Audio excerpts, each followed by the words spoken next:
I'm Oskar Thorvaldsson, CEO of Dr. Clark's Store, and I wanted to do some interviews with awesome people, experts in cancer here at the Appleseed conference.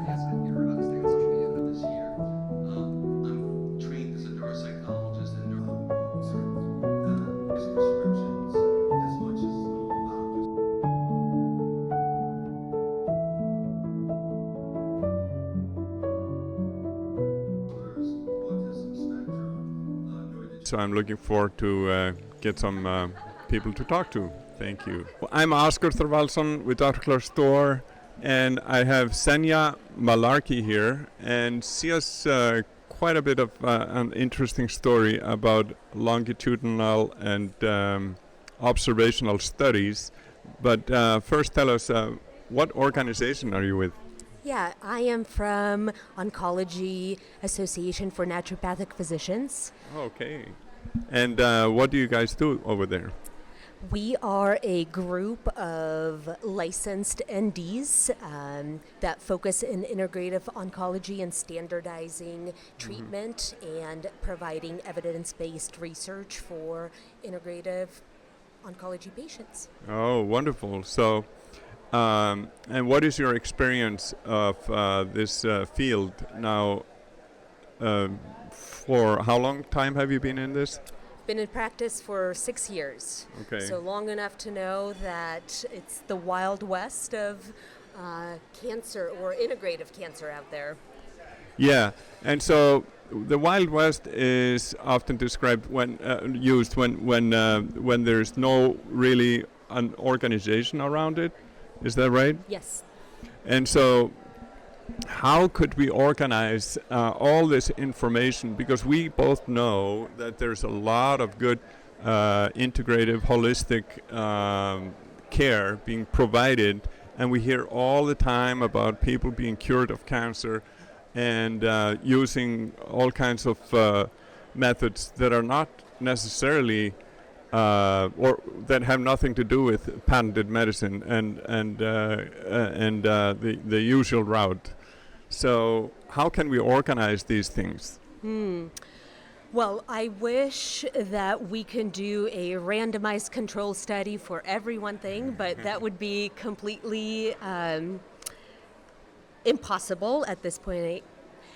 So I really liked your idea about think tanks, where we add information, what's worked, what hasn't worked from provider standpoint in integrative oncology, and look at the data retrospectively. Right. So to do observational and longitudinal studies. Yes. And those are quite expensive. I understand you have done some of those. I have done some of them. The clinic that I worked at in Seattle, Washington, has published a couple of papers in, just general, do patients do better when they receive alternative cancer care versus those who just conventional route, and that was across U.S. and Canada, and the answer was yes. We have a couple of case studies published as well in intravenous therapies. Okay. But it's difficult to get the funding for the longitudinal studies. Yes, I have been applying to many grants, and they don't come easy because there is no real money in the work that we do. Sometimes I think that I do it out of the goodness of my heart. Yes.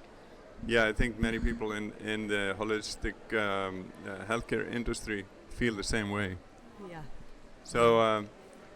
So what we're looking at is to set up a think tank and then lobby the government to set up a funding for the longitudinal studies and the observational studies, so that a complicated health regimen can be thoroughly researched using real people instead of pretending that this can be researched using some in vitro or cell line studies. It's never going to work because maybe you have 50 herbs, you have red light therapy, you have oxygen therapy, you have all kinds of things that are in a protocol, including water fasting, and you can't, it's just an impossibility to try to research this in any other way than observing a large group over a long period of time. So I'm very encouraged that you like this idea. Yeah, I love it. This is, I feel like, the only way. That's a strong statement. That's great. Well, thank you so much. Yeah. And where can people find you? Yeah, on the OnKNP website, if you go on there, all the providers are listed. You can search by zip code. Me personally, I'm at drmalarkey.com. And the first website, can you spell it? Yep. ONCANP.com. And anyone has access to the provider database. You just type in your area and providers will show up. You can find providers. Okay. Thank you so much. Yeah. I appreciate it. Thank you.